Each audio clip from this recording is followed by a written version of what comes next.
एका लग्नाची दुसरी गोष्ट। आणि अहो त्या व्हॅलीमध्ये ना 368 मंदिरं आहेत आणि असं सांगतात की सूर्योदयाच्या वेळेला त्या सगळ्या मंदिरांमधून असा घंटा निनाद होतो आणि मग तो आवाज त्या सगळ्या दरीमध्ये असा घुमतो आणि म्हणून त्याला देवाची दरी म्हणतात। तुम्ही खरंच माझं ऐकताय का नुसतं करताय? ऐकतोय की ऐकतोय। ते दोघं कुलू मनालीला गेले असते तर काय छान झालं असतं। देवकी आता तुझ्या म्हणण्याप्रमाणे ते कुलू नाही ते केरळाला जात आहेत ना। हा अगं आजकालच्या मुलांना ना करिअर खूप महत्वाचं असतं। हो पण ते विसरतात करिअर कशासाठी करायचं, घरासाठीच ना। करिअरच्या मागे धावत राहायचं, घर आलं तरी थांबायचंच नाही। आता आपल्या घरात लोकांच्या सेन्स ऑफ ह्युमरला ऊत येणार आहे। म्हणजे सुप्रिया का कोण दिग्या का तर विचारूच नकोस। मला वाटतं गुरु आपल्याला रोज एक वाचायला कविता लिहून देईल बरोबर, चहा बरोबर एक एक घ्या म्हणून। आणि सल्ले सल्ले सगळे उठसूट सल्ले देणार। मी तुला सांगतो या जगात जर कुठल्या गोष्टीचा मला सगळ्यात जास्त राग येत असेल ना तर ते हे फुकट मिळणारे सल्ले आहेत। नाही पण द्यायला आवडतात तुला सल्ले इतरांना। मी कधीही कोणालाही सल्ले देत नाही। ओके ऐक मी काय म्हणतो, एक मिनिट, ठीक आहे तुझा सल्ला ऐकायला सज्ज झाले। मी काय कोणाला सल्ला बिल्ला देत नाही। हा सल्ला नाहीये, मी एक तुला सांगतोय बघ, म्हणजे तुला पटलं तर। मला काय वाटतं आपण एक आईस्क्रीम पार्टी करूया का हनीमूनला जायच्या आधी, असं हनीमून सेलिब्रेट करायला। काय होईल सांगतो, पार्टी होईल आणि सगळ्यांचे सल्ले एकदम मिळतील ना। म्हणजे असं नाही होणार की कोणतरी उठते आणि अचानक सल्ला देते, असं नाही होणार। चालेल चालेल। खरं तर तुला असं एकट्याला टाकून जायचं जीवावर आलंय माझ्या। तू येतोस का माझ्याबरोबर इंदोरला? तसं काय शक्य आहे बेबी? काय शक्य नाही? चल की। काही भरोसा नाही तिचा।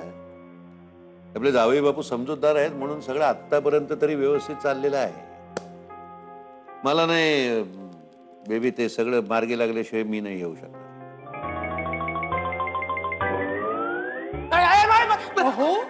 तुम्ही स्वतःच्याच घरात काय घाबरता? काय झालं? मला सांग, घरची परिस्थिती कशी आहे? वाहन सामान संपलंय सगळं। म्हणजे तुम्ही या महिन्याचे पैसे नाही ना दिलेत मला, त्यामुळे भरून नाही झालंय का? सुप्रिया, काय मी ह्या परिस्थितीबद्दल बोलत नाहीये। मला सांग, नैऋत्येचे मौसमी वारे ईशान्येकडे व्हायला लागले? भूगोलात काय शिरताय एकदम? काय झालंय काय? तुला कळेल असं विचारतो मी। मला सांग, तुला असा खळ खाळ खुळ म्हणजे असा टीव्ही फुटल्याचा आवाज वगैरे आला आला का? टीव्ही फुटल्याचा? हा नाही काय केलंय कोणी? तुम्ही। हे बघा, मी टीव्ही फोडेपर्यंत तुम्ही काय केलंय? मी कारणाशिवाय कधीही घरातल्या भांड्यांची आदळआपट करत नाही, तुम्हाला माहिती। अगं तू चिडल्यावरती भांडल्यावरती तू भांडी आपटत असशील, पण राधा काय करते आपल्याला माहिती नाही ना। हेच गणाला सांगायला हवंय। ह्या बायकांना फार डेंजरस असतात, म्हणजे त्यांना असं डिवचायला जायचंच नाही। त्यांची इतकी कल्पनाशक्ती अफाट असते ना, म्हणजे असं विचित्र आणि विकृत कल्पना घेऊन ना त्या नवऱ्यांना खूप छळू शकतात। काय काय चाललंय? ओ काय जेवण झालंय राव, काय जेवण झालंय? लय भारी। आता हसतोय, नंतर वाट लागेल। फोटो काढून ठेवा। काय रे, काय झालं? खूप खुश दिसताय। नंतर नंतर काय? परिणाम भोगायला तयार राहा। असं का बोलतोय? काका हरून आलास की काय? नाही आज एकदम असा उदास स्वर लागला तुझा म्हणून।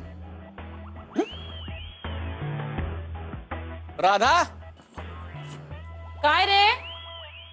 बडीशेप घेऊन ये जरा। आले हा।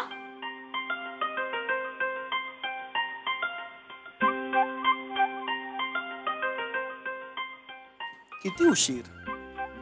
सॉरी राजा।